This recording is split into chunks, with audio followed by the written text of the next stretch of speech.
మాజీ ముఖ్యమంత్రి కేసీఆర్ పుణ్యమాని ప్రాజెక్టులు రావడంతో కూడవెల్లి వాగు జీవనదిగా మారిందని దుబాక ఎమ్మెల్యే కొత్త ప్రభాకర్ రెడ్డి అన్నారు. గతంలో కూడవెల్లి వాగు 2-3 ఏళ్లకోసారి పారేదని, కానీ మాజీ ముఖ్యమంత్రి కేసీఆర్ కట్టిన కాళేశ్వరం, మల్లన్న సాగర్ ప్రాజెక్టుల ద్వారా సంవత్సరంలో 10 నుండి 12 సార్లు వాగు పారుతుందని హర్షం వ్యక్తం చేశారు. గతంలో వర్షాలు వచ్చినప్పుడు వాగు పోయేదని, ఇప్పుడు మల్లన్న సాగర్ నిండినప్పుడల్లా కూడవెల్లి వాగు పారుతోందన్నారు. సిద్దిపేట జిల్లా అక్బర్పేట బోంపల్లి మండలం కేంద్రంలోని కూడవెల్లి వాగుపై బీఆర్ఎస్ నాయకులతో కలిసి కొబ్బరికాయ కొట్టి ప్రత్యేక పూజలు చేశారు. ఈ సందర్భంగా ఎమ్మెల్యే మాట్లాడారు.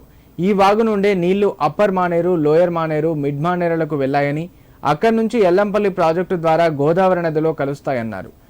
జీవనదిలా అనునిత్యం 365 రోజులు చెక్ డ్యాంలు ద్వారా నీళ్లు పోతున్నాయంటే అది కాళేశ్వరం, మాజీ ముఖ్యమంత్రి కేసీఆర్ గొప్పతనం అన్నారు.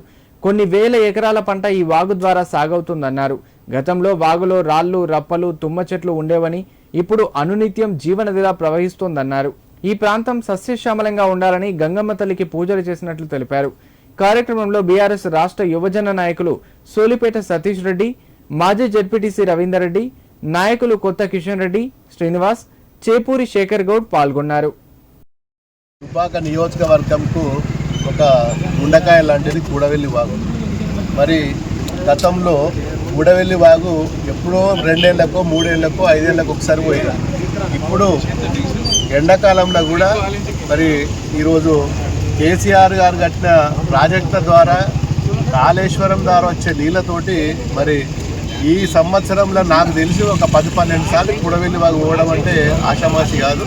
గతంలో ఓన్లీ వర్షాకాలంలోనే వర్షాలు వచ్చినప్పుడే 1-2 సార్లు పోయింది.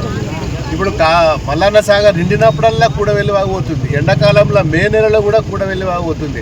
అంటే దాదాపు కూడవెల్లి వాగు అనేది కిందనేమో అప్పర్ మానేరు, తర్వాతనేమో లోయర్ మానేరు, మిడ్ మానేరు. అంటే ఇక్కడ నుంచి పోయిన నీళ్ళే upper Maneru, lower Maneru, mid Maneru నుంచి ఎల్లంపల్లి పోయి గోదావరిలో కలిసేది ఇక్కడ దీనికి జీవనది లాగా ఇప్పుడు అనునిత్యం 360 రోజులు ఈ చెక్ డ్యాంల ద్వారా నీళ్లు పోతున్నాయంటే ఇది కాళేశ్వరం యొక్క గొప్పతనం, కేసీఆర్ గారు గొప్పతనం తప్ప మరి ఈరోజు వీళ్ళు చేసింది ఈ ప్రభుత్వంలో కూడా చేసింది ఏం లేదు. గతంలో మరి రాళ్ళు, రప్పలు, తుమ్మ చెట్లు ఉండే, ఇప్పుడు అనునిత్యం కూడా ఈ వాగు నిజంగా ఈ ప్రాంతానికి ఒక జీవనది లాంటిది, ఒక కృష్ణ లాంటిది, ఒక గోదావరి లాంటిది ఈరోజు కూడవెల్లి వాగు.